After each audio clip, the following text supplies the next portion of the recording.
C'est un sujet très important. Je sais bien, mais là, nous avons une autre séquence. Vous avez vous-même, vous vous attendiez à cette séquence. C'est évidemment l'Europe. Vous êtes député européen. Ludovic Lamant, qui est l'envoyé spécial permanent de Mediapart à Bruxelles, que vous connaissez, que vous croisez forcément sur le terrain, va nous rejoindre. Une petite séquence vous interpellant, vidéo, sur justement vous au Parlement européen.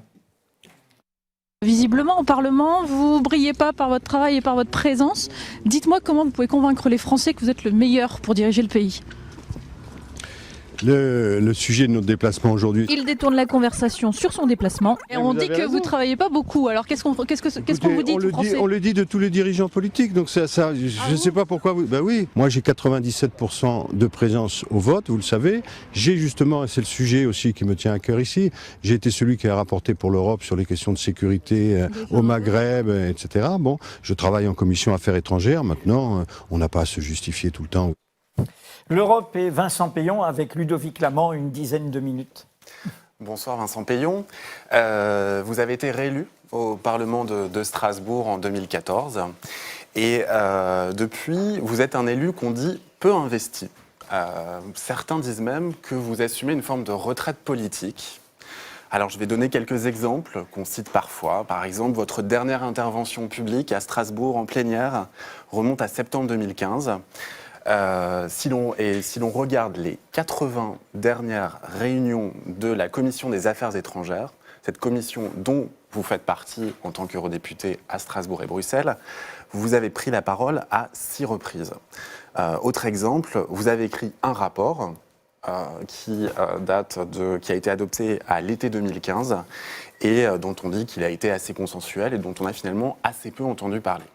À côté de ça, le candidat, Vincent Peillon, défend un programme dont l'Europe est un pilier. Vous défendez un New Deal européen, vous parlez d'une stratégie européenne offensive, vous en faites le cœur de votre programme. Et ma question est simple, est-ce qu'il n'y a pas une contradiction entre le travail au quotidien à Strasbourg et Bruxelles et cette ambition européenne que vous portez et qui fait de vous l'un des candidats apparemment les plus pro-européens de la campagne ?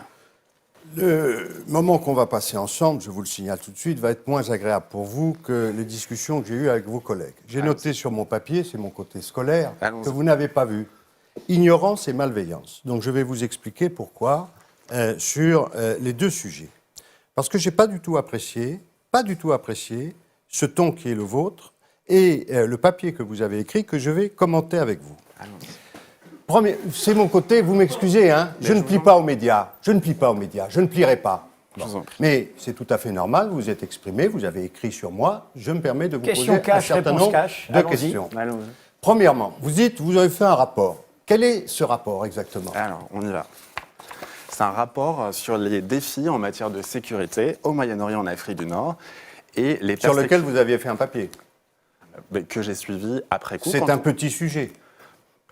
Quelle est la moyenne ? Je vais vous poser quelques questions pour que tout le monde voit ma première partie. Quelle est la moyenne pour les parlementaires européens, français, de rapport depuis le début de la session ? Non, vous avez fait. Je vous demande, je vous pose une question. Un rapport, sans doute. Oui, la moyenne est de 0,66. Mais parce vous pensez que tout le monde fait des rapports et que ce rapport est-il un rapport d'ampleur ? Il y a d'autres manières. Est-ce que ce rapport qui porte sur l'Irak, la Syrie, qui définit la stratégie européenne est un rapport d'ampleur ? Absolument. L'article dont vous parlez, j'explique que vous avez une vision sur l'Europe qui consiste à dire stop à l'élargissement à l'Est et on va ramener l'Europe, par exemple, aux enjeux Maghreb, Moyen-Orient. C'est pas nouveau, ça. J'étais le rapport de l'UMP. Je suis connu pour être celui qui mène ces combats. Mais je vais vous le commenter. Là, je suis dans l'ignorance. Oui, mais moi, je parle juste d'une question. Oui, mais je continue. Quel est mon classement sur les votes ? Quel est mon classement sur les votes ? Informez, je fais du journalisme à votre place. Quel est mon classement ? Fait partie des députés qui votent le plus, 230e sur 751. Par contre, il y a un classement où je ne suis pas bon. D'accord ? Il s'appelle MEP Ranking. 467e sur 751. Ma mère se retourne chez elle en disant « Mon fils ne travaille plus bien, je ne l'avais pas élevé comme ça. » Mais qu'est-ce qui s'est passé le 15 décembre ? Vous avez informé ça le 13 décembre 2016. Le Parlement européen, à l'unanimité, a dit « Ce classement parce qu'il mélange en gros les carottes et les navets et qu'il compte de critères qu'il ne compte pas, veut le modifier. Absolument. Et vous... Ah, absolument. Bon, ça va déjà Je mieux. peux répondre là-dessus, Vincent Payon. Vous lisez l'article en entier, il est écrit que les critères de ce classement sont contestés. Et donc, nous ne mais nous quand même, arrêtons le pas à ce fantôme, classement. vous me traitez de fantôme. Donc je m'occupe. J'ai la pourquoi je parle de responsabilité fantôme pour tout le parce que- Parlement européen, vous me Non. permettez, Oui, de je vous en prie, toutes mais ces je peux questions aussi. qui sont celles qui nous préoccupent le plus. Oui. Le terrorisme, ce qui Oui. se passe au Sud. J'ai cette responsabilité parce qu'ayant pris la succession de Michel Rocard, ça fait 10 ans que je suis le spécialiste dans cette commission, d'accord, Oui. des questions du Sud. Il y a 80 réunions, vous l'avez dit tout à l'heure. J'ai assisté à 40 réunions sur 80. Un peu moins, je crois. Mais oui. Je vais vous donner le chiffre exact, parce qu'il faut quand même qu'on soit exact. J'en ai un peu assez de ces affaires. Donc, je l'avais noté.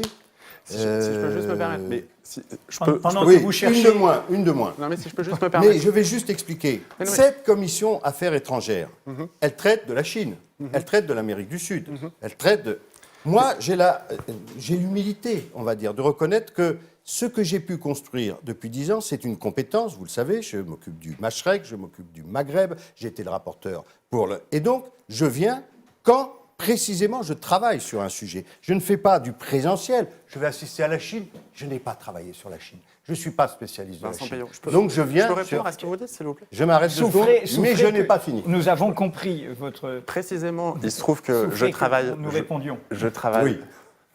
Je Allez-y, travaille allez-y. depuis 2012 à Bruxelles et je vais pas mal au Parlement européen. Il se trouve que je suis le travail de beaucoup de vos collègues de la délégation socialiste française. Il y a 13 députés socialistes français en ce moment à Bruxelles, dont vous faites partie. Et c'est pas un secret que vous êtes l'un des moins présents et l'un des moins assidus. Et j'ajoute, beaucoup sont frustrés et déçus parce que vous, justement, vous avez cette vision, justement, vous défendez un projet européen. Et beaucoup disent, mais Vincent Payon, il aurait pu être, même en ce moment, la semaine prochaine, il y a des élections à la présidence du Parlement européen.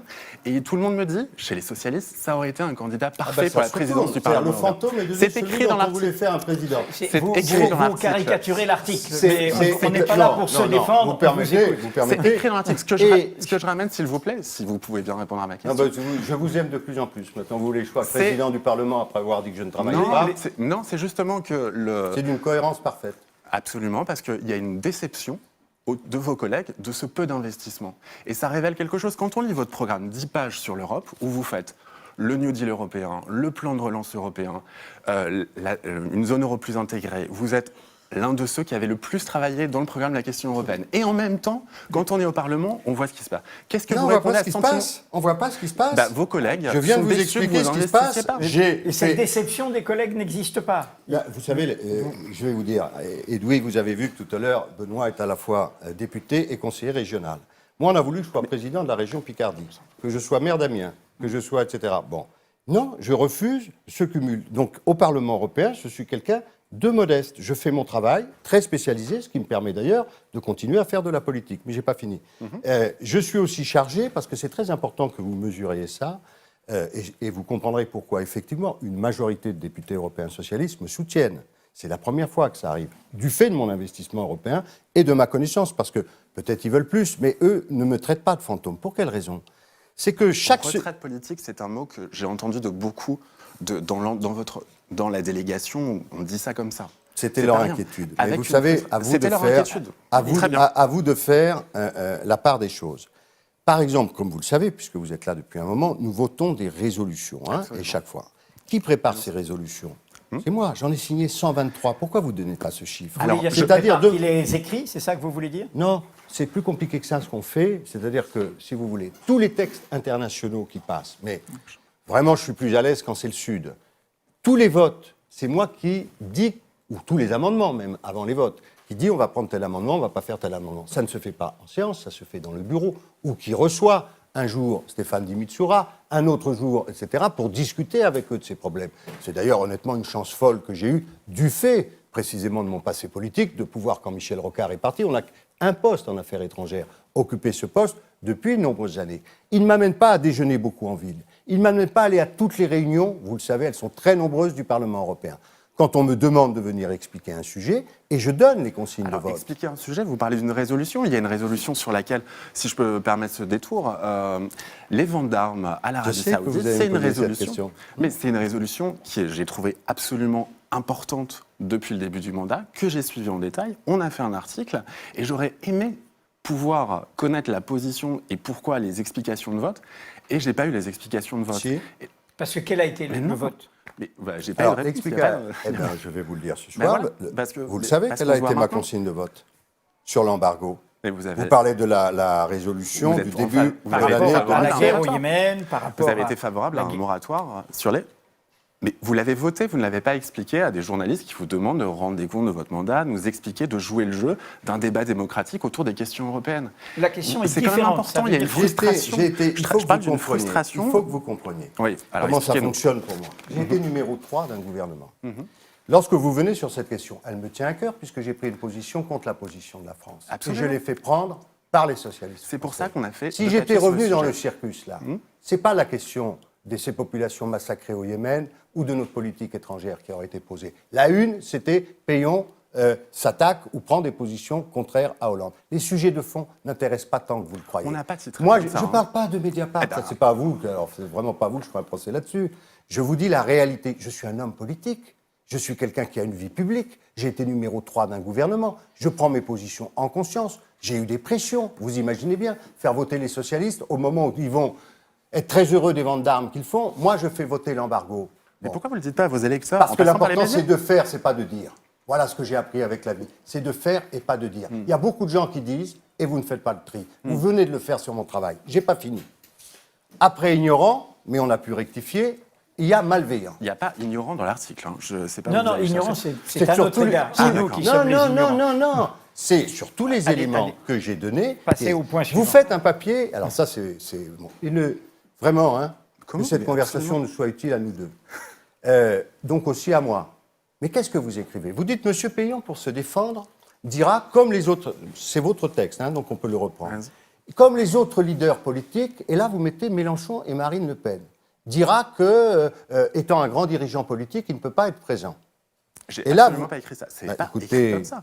C'est justement... Écoutez. Entre guillemets, les défenseurs de Vincent Péillon ne manqueront pas de rappeler que d'autres élus, comme Le Pen ou Mélenchon, Que d'autres ne élus. font pas, comme Le Pen ou Mélenchon, Mais pas vous. ne font pas, attendez la suite, ne font pas beaucoup mieux en matière d'assiduité. C'est vrai.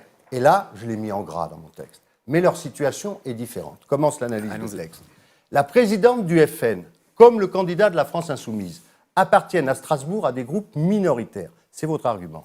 Lors des votes en commission spécialisée, comme en plénière, non, ça c'est quand même vous qui prenez la responsabilité de ça. Ils sont presque systématiquement perdants. Et vous dites, donc Mélenchon préfère exercer son mandat d'élu ailleurs. C'est exactement ce qu'il dit. Il assume le fait Non, d'être... non, non, là c'est vous qui Il le dites. assume le fait d'être absent. Ceux dans qui la même défendraient commission. Péillon prendraient cet argument, il n'est pas juste. Alors vous mesurez ce que vous êtes en train de dire. Les Verts sont minoritaires, ils participent à tous les votes. Les Verts, c'est le 5e groupe. Gouet, 6e. Ils participent à tous les le votes. groupe de Marine Le Pen est le 8e groupe. D'accord. Je dis juste, je Ah, situe. C'est des d'accord. groupes minoritaires au Marie-Christine Parlement. Vergia, elle est membre du groupe Gouet. Elle vient de faire le plus beau rapport sur la crise humanitaire et les réfugiés. Elle est Gouet dans ma commission Affaires étrangères. Elle a même fait voter la droite sur un... Donc ça veut dire que quand on est minoritaire, vous êtes cru en France. Vous pensez qu'au Parlement européen, Madame Vergia, elle est Gouet. Mais que elle n'a pas cet argument. Donc, Vous pensez ça qu'avec la vaut pour grande quelqu'un, coalition, la grande vous dites pour M. Mélenchon, ça vaut pas pour M. Péillon. Et quand je vous dis Vergia qui est Gouet, vous me qui est dites... front de gauche. Qui est front de gauche. Donc vous excusez l'un. Donc moi je dis malveillant. Pourquoi? Parce que je pense que ça, c'est totalement orienté. Vous n'avez pas de respect pour Vergia. Vous n'avez pas de respect pour Qu'on a moi. interviewé Vous n'avez deux pas fois de sur la- respect pour mon travail. Vous n'avez pas de respect pour son travail. Et par contre, Mélenchon, là, on ne sait pas pourquoi, Marie-Christine il n'y a Vergia. aucun problème, il est excusé. Marie-Christine Vergia, que j'ai interviewé plusieurs fois dans des articles à Mediapart, qui... Vous avez fait votre coup de colère et votre mise au point. C'est pas mon coup de Non, colère, c'est ma façon d'être. Vous Oui, le, mais il y a vous pas de le mal. faites avec Il y a- ce que je suis. je ne dis pas- Je ne peux pas quand même être en permanence injurié sur ce qui me tient. Il vient de le dire lui-même. J'ai fait voter les socialistes français contre la position du gouvernement. Mediapart ne vous a Bon. pas injurié. Voilà. Mais il se Non, trouve, Vincent mais Péillon, qu'on le a- papier est quand même extrêmement désagréable. Je ne suis pas un fantôme.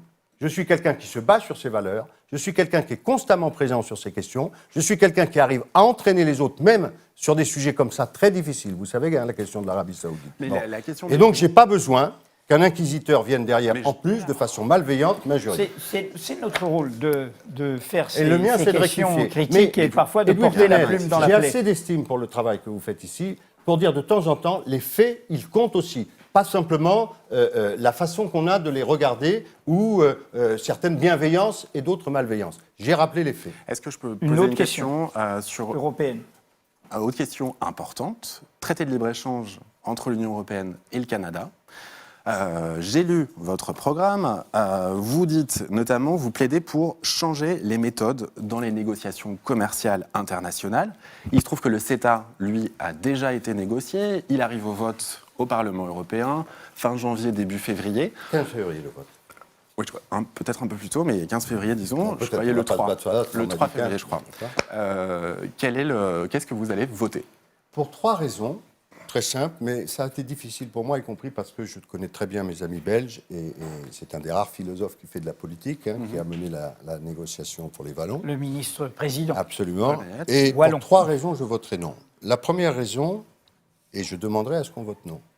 Et je publierai une tribune, peut-être chez vous d'ailleurs, si vous le souhaitez, dans les jours qui viennent, pour 3 raisons. La première raison, vous avez vu déjà que la Commission emploi a voté contre l'accord du CETA au Parlement européen, sur la base de cette étude d'une université américaine qui montre qu'en fait, ce qu'on nous dit aurait 50 000 créations d'emplois, non, ils voient de la destruction. Donc c'est une incertitude majeure. Il y a une deuxième incertitude qui est tous ces accompagnements qu'on a mis dans le texte pour faire avaler la pilule, mais dont nous ne savons pas quel est le statut juridique exactement. Donc on a une incertitude économique et sociale, on a une incertitude juridique et on a une incertitude environnementale, puisque malgré tout l'accord tel qu'il est fait entrer, je crois, 50 000 tonnes de viande de bœuf dont on nous dit qu'elles sont nourries aux hormones et aux OGM. Déjà, nos procédures européennes sur les OGM ne sont pas tout à fait rigoureuses, mais enfin, c'est déjà mieux que ce qu'on veut nous faire avaler. Donc, si on avalait ça, la phrase même que vous avez citée, c'est-à-dire que dans le commerce international, je ferai en sorte que les normes, je rajouterai démocratique, mais il faudrait qu'on en parle plus longuement, mais sociales et environnementales doivent être appliquées, m'amène à proposer le vote, le 15, qui sera un vote non au CETA, très clairement. Ultime question. Ouais. Je voudrais juste qu'on revienne sur l'accord qu'a conclu l'Union européenne avec la Turquie en mars 2016, qui a été un moment aussi très important à Bruxelles. Un tournant dans la politique migratoire, puisqu'il y a eu, je rappelle très brièvement, Ankara s'est engagé à reprendre sur son sol les migrants en train d'arriver ou étant sur les îles grecques. Et ça a été commenté comme une manière d'externaliser la politique migratoire européenne à la Turquie d'Erdogan. Dans votre programme que j'ai lu à la page 18, vous parlez d'un accord discutable, mais vous n'en dites pas plus. Est-ce que cela veut dire que Vincent Peillon, président, voudrait casser cet accord UE-Turquie? Alors, vous vous souvenez des conditions de l'accord négocié par Merkel dans une démission totale de nos pays. J'ai eu les derniers chiffres aujourd'hui, je m'étais trompé. On avait signé la France que nous accueillerions 30 000 réfugiés. Je croyais que c'était 8 000. En fait, on est à 5 000. 5 000. Et vous vous souvenez la phrase du Premier ministre de la France, 30 000, pas un de plus. On pourrait déjà dire 30 000, pas un de moins. Mais on est à 5 000. C'est pas assez. Vous voudriez... Moi, je propose dans le texte. J'ai un très long texte sur la crise des réfugiés. Mais sur le chiffre. Et donc, je reviens. Non. Je ne me prononce pas sur le chiffre, je me prononce sur beaucoup plus. La réforme du droit d'asile, y compris avec la possibilité, vous l'avez vu, pour ceux qui sont là, d'enseigner, de trouver un travail, pas au niveau seulement français, parce que je vois bien la difficulté, au niveau européen. Le retour sur les accords de Dublin, les accords, parce que je pense, je vous dis vraiment... Mais sur l'accord UE-Turquie, est-ce que je pense vous que le gardez, ça? Alors, j'ai fait en fait, comme souvent dans mes raisonnements, pourquoi il y a cet accord, qui n'est pas un très bon accord? On va dire comme ça. Parce que précisément, Mme Merkel est seule, laissée par tous les autres, devant cette question. Et d'ailleurs, on lui reproche d'être allée négocier seule cet accord, qui n'est pas satisfaisant. Mais qu'est-ce qu'on a proposé d'autre? À part lui faire la leçon à Munich. Ça, rien. Critique Manuel Valls. Donc, moi, c'est la France. C'est la France. François Hollande, Manuel Valls. Et donc, je veux, sur le discours de Munich, oui. Donc, je veux qu'on revoie toute cette politique. Moi, mais donc ça veut dire c'est tout ce que je propose. Les corridors humanitaires, la révision des accords de Dublin, la révision du droit d'asile, c'est quand même massif. Et même un financement autonome pour la question des réfugiés, c'est-à-dire un fonds qui serait vraiment abondé pour qu'on traite cette question. Je voudrais quand même dire là-dessus ce que je pense profondément. Rapidement, parce que pour moi, l'Europe, allez avoir un privilège elle par a rapport à deux vos jambes. autres concurrents. Elle a l'euro, on pourrait en reparler, elle a la charte des droits fondamentaux. Elle est en train de s'effondrer, l'Europe. C'est ça le vrai sujet. Les Britanniques sont partis. Nous avons une montée des nationalismes absolument incroyable. Nous n'avons pas d'investissement. Nous n'avons pas d'harmonisation fiscale et sociale satisfaisante. Elle est en train de... C'est la plus belle idée, l'Europe, qu'on ait eue. Depuis, et qui nous a assuré la paix, qui a créé de la prospérité, qui a combattu les nationalismes. Elle est en train de s'effondrer. Elle ne s'est pas effondrée uniquement sur « il nous faut un budget européen », enfin, tout ce que je propose. Et je suis prêt, les budgets agrégés, tout ça, il y a des... Bon. Elle s'est effondrée sur le plan des valeurs. Et la crise des réfugiés pour l'Europe, c'est quelque chose dont nous allons payer de façon interne et vis-à-vis de nos opinions les conséquences extrêmement longtemps. Et donc c'est pour ça que dans la partie sur l'Europe, ce que j'appelle mon New Deal, il y a toute la question des investissements, mais j'ai cherché exprès à faire très long sur les réfugiés parce que je pense que ce sera pour nous une épreuve de vérité. On a le droit dans certains pays européens, vous le savez, de tirer sur les réfugiés si on ne les tue pas. Il faut imaginer où nous en sommes. Et en France, on les poursuit, ceux qui les accueillent, en justice. Absolument. Mais c'est quand même moins grave que de leur tirer dessus. Et notre responsabilité, dans cette élection, vous demandiez pourquoi au début, je suis candidat à l'élection présidentielle. Quand je parle du drapeau qu'on doit relever, on est au cœur de cette affaire. Car qu'un petit malin vienne me dire que cette affaire n'est pas finie, elle est finie. Elle n'est pas finie parce que nous bombardons, parce que je vois des hommes politiques français qui veulent parler avec Bachar el-Assad, qui à Alep n'a pas combattu Daesh, il a bombardé à nouveau son opposition et des populations civiles. Et ces gens-là n'ont pas d'autre choix que de venir chez nous. Le premier acte de ma campagne, le premier acte, dans l'indifférence générale, car c'est l'indifférence qui domine ici, c'est d'être allé au centre d'accueil du 16e arrondissement que certains ont voulu brûler 2 fois. Et comme président de la République, je dirais que le droit d'hospitalité, la tradition de la France, doit être respecté. Nous arrivons à la fin, et une question ultime de conclusion. Vous auriez pu nous envoyer un droit de réponse ou vous expliquer plus directement aux questions de Ludovic au préalable. Vous avez répondu donc à un article où, selon vous, nous portions la plaie de manière inexacte, la plume dans la plaie de manière inexacte. Mais du coup, ça me permet de revenir à la question du tout début à laquelle vous n'avez pas répondu. Ce que racontait et mettait en scène l'article de Ludovic, c'est justement votre réputation, un intellectuel, socialiste, un philosophe, c'est assez rare dans le paysage de la politique trop professionnelle, mais l'image d'un parcours solitaire, d'un parcours individuel, d'un parcours qui ne construit pas collectivement. Et la question, et nous sommes en droit de vous poser ces questions, puisque justement vous dites vous-même c'est un champ de ruines, la République est à terre, l'Europe, etc. Et votre pessimisme actif est là, mais nous sommes en droit de vous interpeller là-dessus. Et du coup, de nous demander, est-ce que vous ne nous cachez pas quelque chose ? Parce que certes, vous arrivez là, vous débarquez, là tout d'un coup, on ne vous avait plus vu, vous avez même assumé de ne pas communiquer, de ne pas expliquer ce que vous faisiez. Je ne veux pas être dans le circus, avez-vous dit tout à l'heure. Et puis là, vous y arrivez, et vous arrivez. Alors, vous connaissez l'histoire de la trompe du mammouth ? Non. On ne voit que la trompe. On voit juste un petit truc qui s'agite. Puis on tire, et puis on voit tout d'un coup un gros truc derrière. Qui est derrière Vincent Payon ? Dans la même question, vous m'avez dit que j'étais un solitaire, et maintenant vous voulez voir la troupe derrière. Peut-être qu'il y a non, pas. Ce qui est vrai dans le parcours, dans ce que vous avez dit, et puis on aura l'occasion de revenir sur cet échange que j'ai voulu, volontairement un peu difficile, mais qui ne vous met pas du tout en cause. Je voulais préciser des choses, et les choses sont faites. Non. Il faut bien que vous supportiez. Il faut avoir le cuir épais un peu, vous verrez. Mais en fait, cette histoire de collectif, ça a été mon action politique depuis 20 ans. Ça m'a été beaucoup reproché. Comment je suis arrivé ? En faisant une motion en 1994, c'est quelque chose de collectif. Quand j'ai créé le NPS, il ne m'a même pas été attribué, puisque je ne faisais pas la politique de communication, je faisais le texte et je les réunissais. C'était vous qui avez créé, c'est pas Montebourg, c'est vous le créateur. Bien sûr, d'ailleurs, il suffit là, les faits sont là, puisqu'il y a un premier signataire, et puis après. Donc, c'était pas ma question, et c'est même pas mon tempérament. J'ai pas été élevé comme ça.